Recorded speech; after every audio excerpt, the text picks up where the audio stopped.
Welcome to Ag Matters, covering positive agriculture stories from across Alaska on Big Cabbage Radio. Hello, everybody. You're listening to Ag Matters, a program of Big Cabbage Radio. I'm your host, Ken Hoffman. I'm an owner of a small farm out here in Palmer, Alaska called Matsu Microgreens, and I'm also the executive director of the Matsu chapter of the Alaska Farm Bureau. If anyone out there is interested in joining the Farm Bureau or learning more about the Farm Bureau and the perks that we have for our members, please email me at matsufarmbureau@gmail.com, or you can just visit our website at alaskafb.org. So for today's show, we have a very special guest. We have Karianne Smith with Bushes and Bunches out in Palmer. So it's such a delight having Karianne on today. And to start off, I want to hear all about Karianne and her husband, Zach, with their agriculture experiences. We know all about Bushes and Bunches. We've had, of course, Bruce and Vicky on the show before, but it would be nice to hear about Karianne and the Smith family. Well, thanks for having me. So I come from dairy on both sides in Michigan. My mom had a family dairy farm that's still going, actually, and then my dad is a dairy farmer. So I grew up with lots of cattle, milking cows before school, after school, on the weekends, after basketball practice. Milking cows was the name of the game. And then, I ventured out. I met my husband, Zach. He was from Alaska, and he had worked for Bush's Bunches when he was like a teenager in his early 20s. So he talked me into coming up here and working with Bruce and Vicky Bush for about 4 years in 2010, which is awesome. I learned how to vegetable farm. I didn't know much about growing vegetables. We actually didn't have like a garden growing up. My mom was kind of not into that. Dairy was enough for her, I guess. So then we farmed for these guys for 4 years, and then I felt the need to go back to my family's dairy farm in Michigan and help them out. And then Zach and I also started our own vegetable farm while we were dairy farming. So we did farmers markets in the summer, and we had a little roadside stand. We did that for 7 years. And then after farmers markets, sometimes I'd have to go milk cows in the middle of the night because somebody wouldn't show up or whatever. It just got to be too much after I started having kids. So we called it quits with the vegetable garden, and then in 2022, we had to sell the dairy farm. It was kind of a bit tough after COVID, and just quite a bit of things went downhill. But anyways, yeah, so this is like our second chance at kind of doing what we love to do. Okay, very good. So you're up here helping Bruce and Vicky. Are you guys just employees with Bruce and Vicky, or are you guys future successors? What's your guys' relationship with the Bushes? Transition process of figuring things out with that. It's complicated, as with transitioning any farm is, whether it's family or not. So there's just a lot there. And then Bush's Bunches has the retail, the wholesale, the fair booth, so there's a lot of different facets going on here. But yes, we are in the transition, and we will be future owners of Bush's Bunches. So we're excited about that.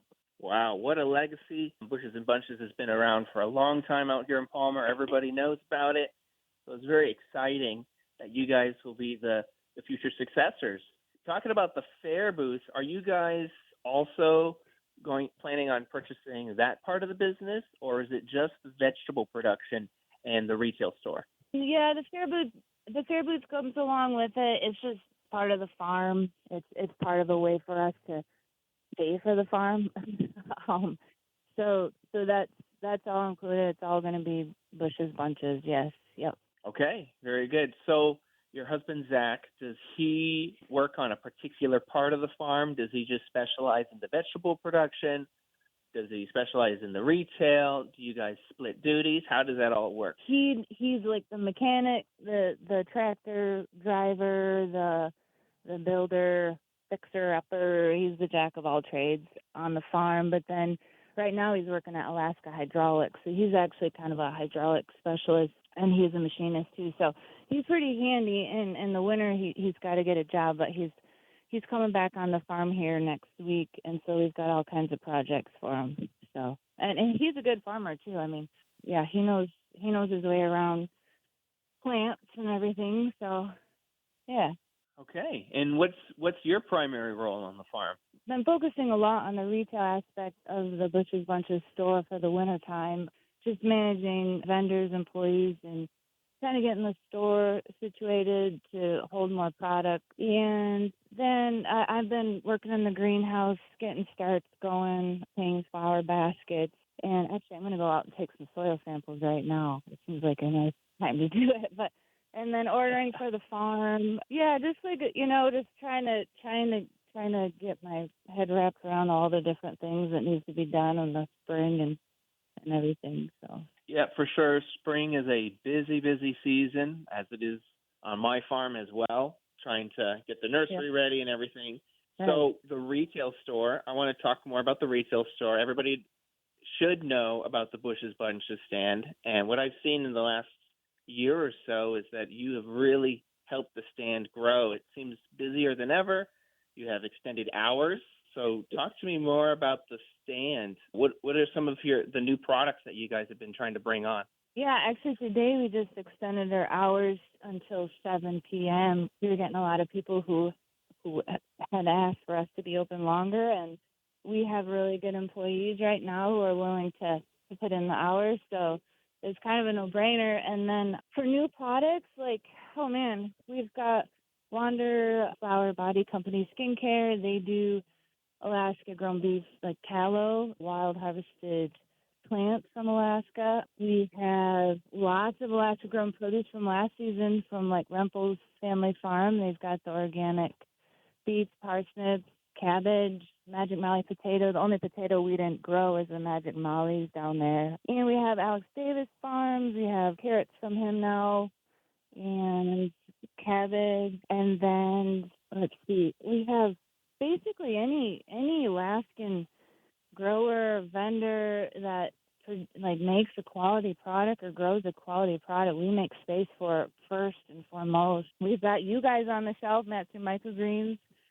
who are great. People love the microgreens. And then so part of it is, healthy living, with eating better and of quality. I was asked if I'd ever heard of Azure Standard about a month ago, and I hadn't. And then somebody explained to me kind of who they were and what they did. And they're like an Oregon business who has a huge farm. They produce a lot, but then they get producers from all over the U.S., a lot of organic stuff, and they're also distributors, so their stuff is really quality and very fresh. Like beans at the grocery store are generally 3 years old. Same thing with rice and stuff. So these guys have much more fresh products. They have a huge following in Alaska. A lot of people go to their drop-off points and buy in bulk. People just want to eat cleaner without all the added ingredients and preservatives, and so we're providing that option at our store here. I think tomorrow I'm going to go to the port and pick up our first shipment of Azure Standard. So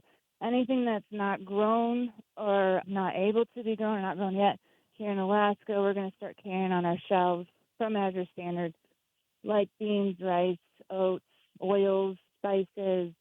So we're going to kind of be a little bit of a grocery store, more convenience for healthy living options as well. We can keep finding space down in that little stand. Well, that's exciting that you guys are expanding the product offering, because I know Bushes and Bunches stand very, very popular. I mean, I know many people out in Palmer for sure that say that they hit up your stand, your grocery store first, buy everything they need, and then whatever they can't find, they go to Fred Meyer's. And so I'm excited that you're trying to expand the product offering to make it more of a one-stop shop. And we also, as a vegetable producer, we highly value that you guys put Alaska grown and Alaska made first. It's great that there is a retail space for that, for small producers like myself.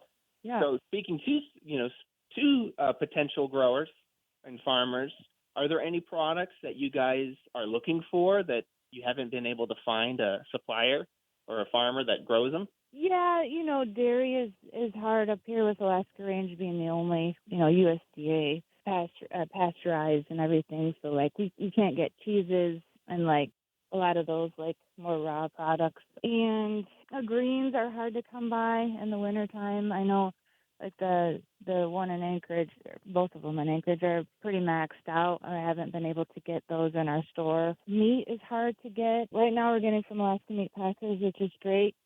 There's not a lot of animals up here to be processed. And yeah, I mean, but there's also just like so many people, entrepreneurial people who like are doing awesome things with amazing products and very supportive community. We're really blessed to be a part of it and be working with such awesome like vendors and customers, and it's been great. Wow. Are there any products that Bush's Bunches Farm produces that are kind of special that you can only find at your stand?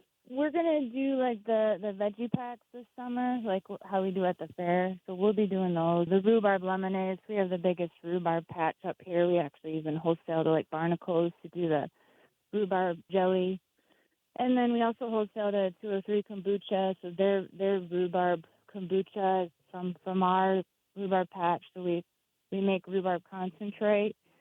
So that's kind of our thing. And then peanut potatoes, of course, we grow the fingerling peanut potatoes. I don't know a lot of people who do those. They're more labor intensive when it comes to harvesting. You have a little digger, they're hand picked off a conveyor belt. Otherwise, they fall through most diggers. Kind of, they're smaller. And we'll be doing our loaded salads and our salads this summer. We pretty much try to grow everything that will grow up here. I don't, there's certain things I don't bother with so much anymore, like more of the moose attractants, like Brussels sprouts, cabbage, celery's a tough one. I don't bother with some of those. In the greenhouse stuff, like tomatoes, cucumbers, there's other greenhouse operations that do those really well and focus on those, so we just buy from them. Our greenhouse operation is very small. We just basically sell the starters and do a few tomatoes for ourselves, but that's about it there. Well, that sounds very smart from a business perspective to just focus on what you guys are good at producing and what you guys are known for, especially the famous Bush's fingerling potatoes, those peanut potatoes. They are to die for at the state fair. It's a must. You have to get peanut potatoes, and they're one of the most affordable fair foods as well for what you get. It's a lot of peanut potatoes. Are you going to be selling your fried peanut potatoes at your stand this summer as well? We kind of discovered that once the potatoes have stored, like last season's peanut potatoes just don't fry up the same. They're not crisp. They get kind of soggy after frying. So we've decided not to do that. We're not actually selling hot food out of the kitchen this year. We're just going to use it for a processing space for the veggie packs and the rhubarb lemonade and the loaded salads, and we need that space for that. The hot food, we kind of tried a different menu options last season, and it did okay. It just wasn't probably the most economical thing for us. So yeah, but that space is a much needed space for just processing what we grow. I'd like to start like our own cottage food label industry with like pickled beets and different things like that, jams and jellies and everything. So that'll be a space for that. Oh, wow, that's excellent. Yeah, the cottage food space, produce some more products in that kitchen. That's pretty smart. Yeah. So at the state fair, you guys are known for the fried peanut potatoes, of course. What other food items do you guys produce for the state fair? Stew. The stew is really popular. Everybody loves the stew, and all the veggies are Alaska-grown veggies. So we're scrambling to get everything out of the ground into the fair booth and the stand. So the stew is made with our peanut potatoes, and it's got good, roast in it. And then we do a vegetable soup. It's got broccoli, carrots, AK grown, and other things. Then the veggie packs are really popular at the fair. So basically it's just a bunch of fresh veggies chopped up in big slices, and then kids get like a ranch dip, homemade ranch dip with it. And it's one of the healthier options at the fair, and that's all Alaska-grown veggies in those. And the rhubarb lemonade is really popular. this year the fair's so early, being August 14, that we're going to have to dig our potatoes really, really early. So they're going to be quite small. So we might have to get creative for that first weekend. We were kind of thinking about maybe some homemade pot pies with like a beef pot pie or something to get us through that first weekend. But we'll see. We'll see. We might be able to get potatoes in the ground early too with this nice weather. So. Wow. So the fried peanut potatoes, they're pretty much pulled right out of the ground into the fryer, huh? They're fresh. Yeah. Oh yeah. We've had to go out and dig them and bring them in buckets straight to the fairgrounds in the busiest times because they'll run out. Sometimes. Ideally, we bring them there in like a potato box that'll hold 1,200 pounds with like a forklift. But sometimes they're so busy that we're scrambling to get more there. So they literally go from the field to the barrel washer to the fair within like a couple hours. Yeah. Wow. How many pounds do you guys fry through during the fair? Last year, I think we did 15,000 pounds of peanut potatoes for the fair. Was what we went through. So that was kind of a record breaker. So it's good to keep in mind for this year. We actually ran out towards the end. We had to use Yukons, and it's funny because everybody notices. We can't really get away with that. They'll notice if it's not the Bush's Bunches peanut potato. They do notice. So it's got to be that variety. That's right. I had a booth at the fair right next to your guys' booth at the Farm Bureau booth, and I would go to Bush's and Bunches for lunch almost every day of the fair. And I noticed when you guys started using the Yukon, and they weren't as good as the famous peanut potatoes, but they're still good. They were fried up with your smoky ranch sauce. It was good. Right. But it's so exciting, and I like it that you guys have healthier options at the fair. I know a lot of people complain that everything is fried at the fair. So the veggie pack, the salad, it's a nice relief for folks that want to go for something healthy. Vegetable stand. Yeah, we sell like vegetables too at the fair. We have a table where we sell fresh vegetables, and that actually goes over really well too. You wouldn't think people come to the fair to buy their produce, but we do sell quite a bit of our produce from out of the fair booth too. So. Wow. Okay. Well, is it all of your guys' produce, or are you also selling other farmers' products as well? Yeah, no, we cannot keep up with the volume we go through at the fair or at the stand. So potatoes are ours. A lot of the stuff is ours, but we definitely have to buy from local farmers. We go through a lot of Pam's carrots, a lot of Rempo's carrots, Vanderwill's cabbage. Broccoli is actually that was a really hard one last year. It was all our broccoli, and Vanderbilt didn't have broccoli for us. So if there's any farmers who want to grow broccoli for us, we would love that. That's a hard crop to do sometimes up here. Cauliflower is another one that we never seem to have enough of. I hope I'm not missing other farmers, but yeah, I mean we like to buy from them all as long as the quality is there. Birdie Farms we buy from. Yep, Alex Davis. So yeah, I mean if any farmer has excess crop that they need to move, just contact me, especially when it's fair time. Okay, well, good to know. I know I'm still planning out my vegetable farm, so I'll keep that in mind that you need broccoli and cauliflower, and I'm sure peas and green beans, a little bit of everything. You could take it all. Yeah. Oh yeah. Yeah, for sure. Yeah. All right. Well, people can't get enough of it. So we're recording this on a Tuesday, and I know that means Tater Tuesday. Does that mean that you guys are having like a deal on potatoes, or are you guys just celebrating the vegetable? Because I know it's Bruce's favorite vegetable. What does Tater Tuesday mean? Yeah, so we started that up because Tuesdays was our slowest day of the week, and we thought, well, let's figure something out there. So we have lots of potatoes. Yep, Bruce loves his potatoes. He loves growing them, eating them, everything. So we thought we'd start Tater Tuesday the beginning of, it was the end of last season. So every Tuesday, all of our potatoes, which are all grown right here in the valley. We grow all of them except the Magic Mollies, but they are all half off all day long, so half the price. People come and stock up every Tuesday. We have some varieties that are as low as 75 cents a pound, and even the Magic Mollies we do half off, and they're last year grown, so there's they taste better than anything you're going to get anywhere else. Oh, for sure, for sure. So is Tuesday now a busy day? Is it busier? Yep, sure is. Yep. Okay, so everybody out there on Tuesdays, forget Fred Meyer's and Cars. Go to Bushes and Bunches and stock up on the we world's have 8 best varieties. vegetable. Right. We have 8 varieties, and most of them are all a gourmet variety. And there's shelves full of sourdough bread. We've got milk. We've got your microgreens, carrots, parsnips, beets. We've got Alaska Flour Company. Just all kinds of different Alaska producers down there that need everyone's support. Yeah, just is good. It's good all around.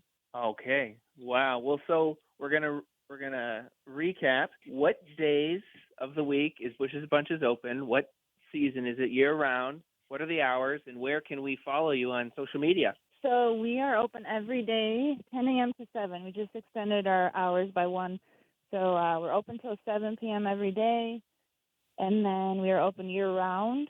And then you can follow us on Facebook as well. There's just a bunch of stands. I try to post every day what's in the store just to keep people updated on what we're up to. Well, thank you so much, Karianne, for coming on Ag Matters. What a pleasure, and it's such an amazing business. Everyone loves Bushes and Bunches, so thank you very much. We're all going to continue supporting you in this transition as well.